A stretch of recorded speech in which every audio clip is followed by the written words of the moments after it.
요한복음 10장 22절부터 42절입니다. 오늘 본문의 배경이입니다. 오늘 말씀의 시간적 배경이 되는 성전 봉헌절은 수전절이라고 불립니다. 셀레우코스 왕조의 통치자 안티오코스 에피파네스 4세가 주전 167년에 우상을 예루살렘 성전에 두고 성전 제단에 돼지피를 바쳐 성전을 더럽힌 일이 있었습니다. 그래서 주전 164년 12월 마카비 가문이 무장혁명을 일으켜 성전을 되찾아 다시 재기능을 하게 되었습니다. 유대인들은 그날을 기념하여 수전절이라고 불러 명절로 삼았습니다. 이런 시간적 배경 하에서 사람들은 예수님이 그 마카비 가문 같은 정치적 군사적 메시아가 아닐까 하여 논쟁이 일어났습니다. 이에 예수님은 양과 목자의 비유를 가지고 자신의 정체성에 대해 또다시 유대인들과 변론하십니다. 예수님은 자신이 하신 선한 일을 근거로 변론하시지만 유대인들은 신성모독으로 예수님을 죽이려 했습니다.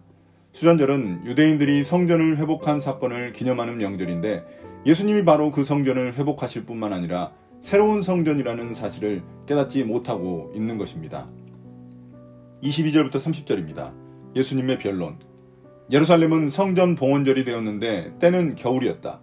예수께서는 성전 경내에 있는 솔로몬 주랑을 거닐고 계셨다.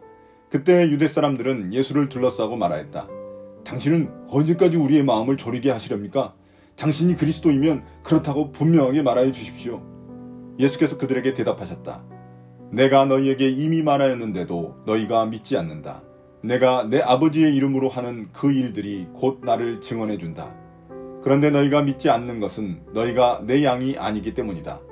내 양들은 내 목소리를 알아듣는다. 나는 내 양들을 알고 내 양들은 나를 따른다. 나는 그들에게 영생을 준다. 그들은 영원토록 멸망하지 아니할 것이요 또 아무도 그들을 내 손에서 빼앗아가지 못할 것이다. 그들을 나에게 주신 내 아버지는 만유보다도 더 크시다.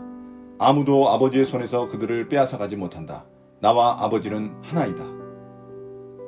12월 겨울 성전 봉헌절 즉 수전절이 되자 예수님은 성전에 있는 오래된 솔로몬 주랑을 걷고 계셨습니다. 아마도 겨울이 되어 추워지자 성전 안쪽에서 백성들을 가르치셨던 것입니다. 여기서 겨울이라는 단어는 당시 영적 상황을 암시하는 단서가 됩니다. 차갑고 싸늘한 분위기가 고조될 것을 암시하고 있습니다.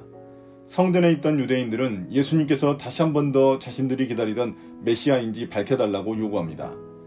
유대인의 명절 수전절을 기념하며 메시아를 기다리던 마음을 예수님께 표현한 것입니다. 이에 예수님은 아무리 말해도 믿지 않는 것은 내 양이 아니기 때문이라고 말씀하십니다. 그러나 자신의 말씀을 믿고 따르는 양들에게는 영생을 줄 것이며 아무도 그들을 나와 하나님 아버지의 손에서 빼앗지 못할 것이라고 말씀하십니다. 그러면서 예수님은 자신과 하나님 아버지가 하나라고 말씀하십니다. 영생을 얻은 자들을 보호해 주시는 측면에서 하나님 아버지와 하나라는 의미입니다. 31절부터 39절입니다. 유대인들의 불신앙. 이때 유대 사람들이 다시 돌을 들어서 예수를 치려고 하였다. 예수께서 그들에게 말씀하셨다. 내가 아버지의 권능을 힘입어서 선한 일을 많이 하여 너희에게 보여주었는데 그 가운데서 어떤 일로 나를 돌로 치려고 하느냐? 유대 사람들이 대답하였다. 우리가 당신을 돌로 치려고 하는 것은 선한 일을 하였기 때문이 아니라 하나님을 모독하였기 때문이요. 당신은 사람이면서 자기를 하나님이라고 하였소. 예수께서 그들에게 말씀하셨다. 너희의 율법에 내가 너희를 신들이라고 하였다 하는 말이 기록되어 있지 않느냐? 하나님의 말씀을 받은 사람들을 하나님께서 신이라고 하셨다. 또 성경은 폐하지 못한다. 그런데 아버지께서 거룩하게 하여 세상에 보내신 사람이 자기를 하나님의 아들이라고 한 말을 가지고 너희는 그 하나님을 모독한다고 하느냐? 내가 내 아버지의 일을 하지 아니하거든 나를 믿지 말아라. 그러나 내가 그 일을 하고 있으면 나를 믿지는 아니할지라도 그 일은 믿어라.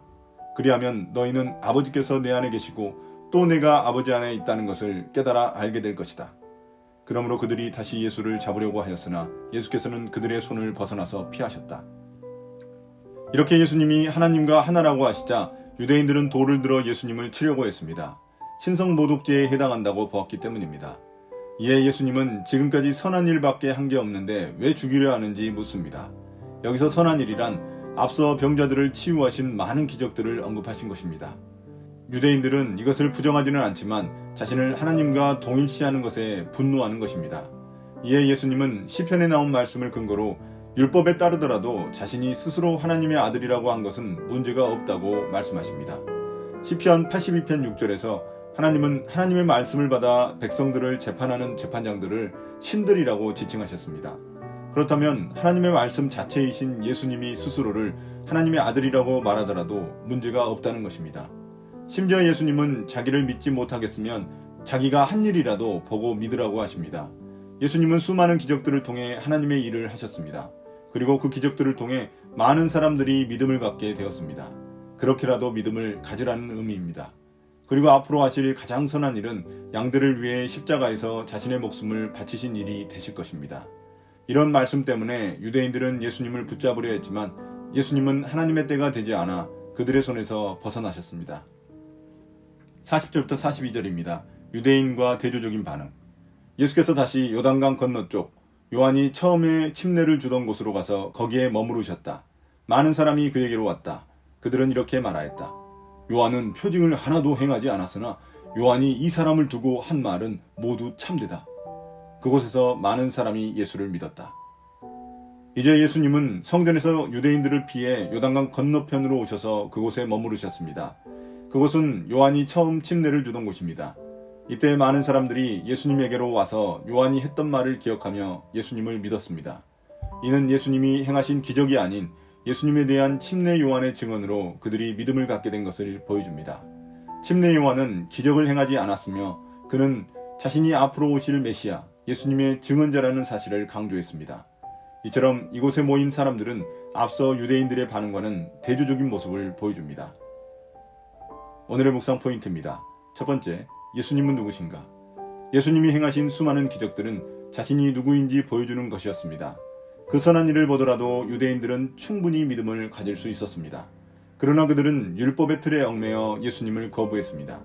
그들이 원하고 기대하던 메시아의 모습이 아니었기 때문입니다. 예수님이 십자가에서 양들을 위해 죽으시는 장면은 가장 확실한 증거였지만 그들에게는 가장 나약한 모습이었을 뿐입니다. 두 번째, 나는 누구인가? 예수님은 자신이 행한 선한 일에 주목하라고 하셨습니다. 그 선한 일의 절정이 바로 십자가에서 우리를 위해 죽으신 사랑입니다. 우리 역시 우리가 한 일이 우리가 누구인지를 증명해 줍니다. 우리의 선한 일은 우리가 믿는 하나님이 선한 분이라는 사실을 드러냅니다. 우리는 어떤 행실로 주님을 드러내고 있습니까? 오늘의 기도입니다. 주님, 우리의 삶이 예수님을 드러내는 포장지가 되길 원합니다. 선한 행실로 우리의 주님이 선한 분임을 드러내길 원합니다.